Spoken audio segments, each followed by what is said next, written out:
On South Mount Pearl. Thank you, Mr. Speaker. I stand in support of this motion by the honourable member for Terrebonne-Blainville.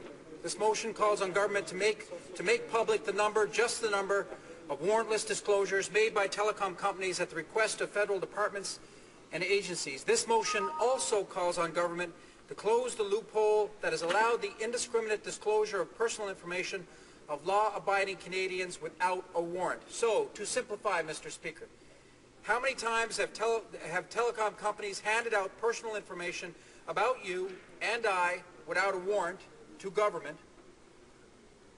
And this government must find an immediate way to shut down that loophole that allows such personal information to be released. Mr. Speaker, we live in an incredibly connected world.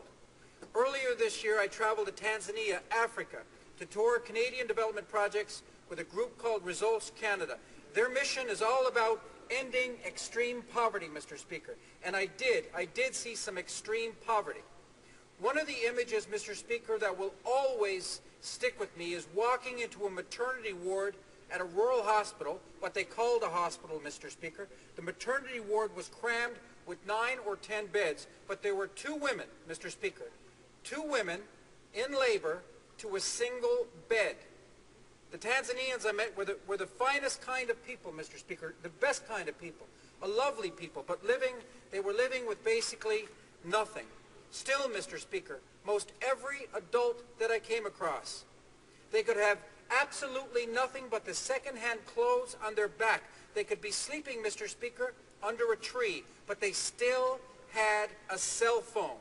And they look at the screens, Mr. Speaker, as often as we do. My point, Mr. Speaker, is that from Tanzania to Mount Pearl, Newfoundland and Labrador, my neck of the woods, the dependency on technology, on the internet, on cell phones, is universal.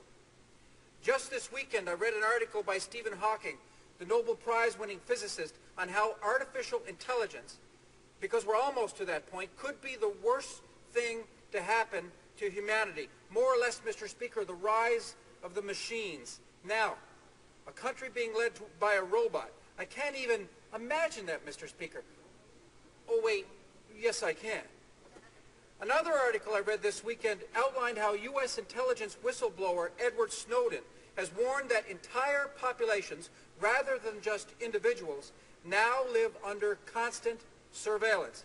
I don't know, Mr. Speaker, if it's to that point in Canada, but we do have some serious cause for concern. So let's look at the numbers first.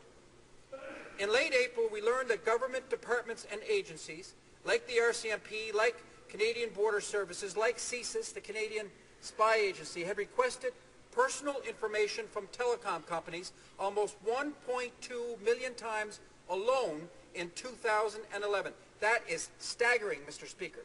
It's a jaw-dropping rate. One request, as the previous speaker said, Mr. Speaker, one request every 27 seconds.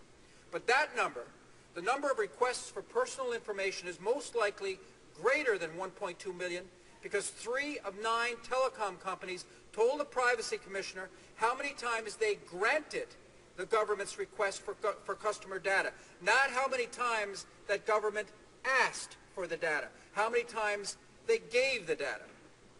It's reported that wireless telecom companies complied with government's requests for customer data at least 785,000 times. Mr. Speaker, 2010 data from the RCMP shows that 94% of requests involving customer name and address information was provided voluntarily without a warrant. Now, here's another indicator of how often warrants are used or not used. Canada Border Services agency obtained customer data from telecom companies 19,000 times in 1 year. But they obtained a warrant in less than 200, Mr. Speaker, in less than 200 of those cases. Do Canadians have a problem with telecom companies handing out their personal information left, right, and center? Yes, Mr. Speaker, we do. This is not 1984, Mr. Speaker, or Brave New World. The idea of big conservative brother doesn't sit well with Canadians. That said, it's generally understood across the board that police need information to catch criminals, to protect Canadian society. There's no time to get a warrant, Mr. Speaker, when a life is in danger, when a life is in jeopardy. But this is beyond that, Mr. Speaker. At least 1.2 million requests for personal information, most times without a hint of a warrant, is a staggering stat.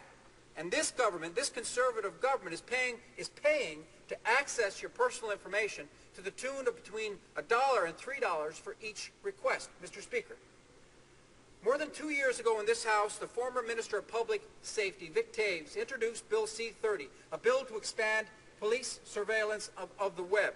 At the time, he said, and I quote, "You're either with us or with child pornographers." Now that statement, Mr. Speaker, got the attention of all of Canada, and the immediate and appropriate backlash forced the Conservatives to back down, to walk away from the bill.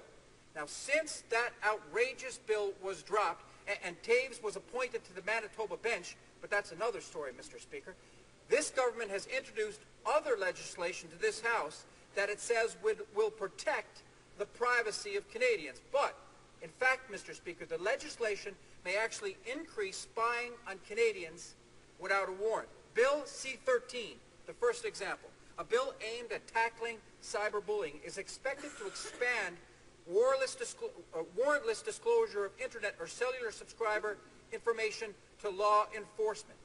Another example, Bill S-4, the Digital Privacy Act, would extend the authority to disclose subscriber information without a warrant to private organizations, not just law enforcement agencies. Mr. Speaker, this government has a bad habit of doing through the back door what it can't do through the front door. This government, Mr. Speaker, also has some hypocritical tendencies. On the one hand, the industry minister argued that the long-form census was intrusive, so they eliminated it. It was cut and dry. They eliminated it. On the other hand, Mr. Speaker, this administration has no qualms, sees nothing wrong with invading the private information of Canadians and not telling Canadians about it, about what they're doing. They have repeatedly introduced legislation that makes it easier for Conservatives to snoop on Canadians. Now, here's another example of hypocrisy, Mr. Speaker. This country's information watchdog has said that it's been flooded with complaints that this Conservative government is too often citing security to withhold documents, requested under the Access to Information Act. So the Conservatives are using the security excuse to withhold public information at the same time that the floodgates are open on the personal information and security of Canadians. Mr. Speaker, we live in an age where technology is advancing at an incredible pace, an incredible rate. Yet, the Privacy Act that's meant to protect the privacy of Canadians and keep government accountable has not been updated since 1983, Mr. Speaker.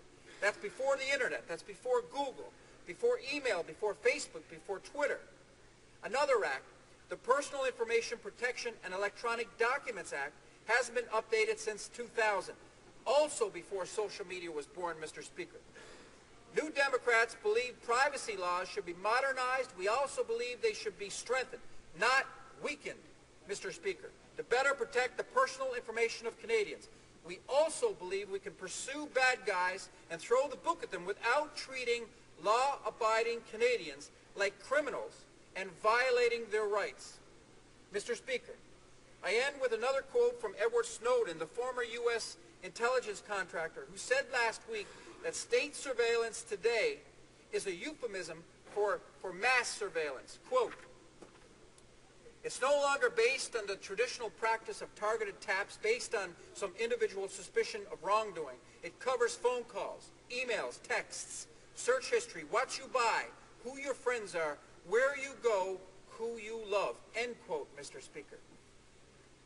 Mr. Speaker, in so many ways, the Internet and social media are the new frontier. They're still the new frontier, Mr. Speaker. It's our duty to ensure that laws and security don't fall to big conservative brother. Thank you very much, Mr. Speaker.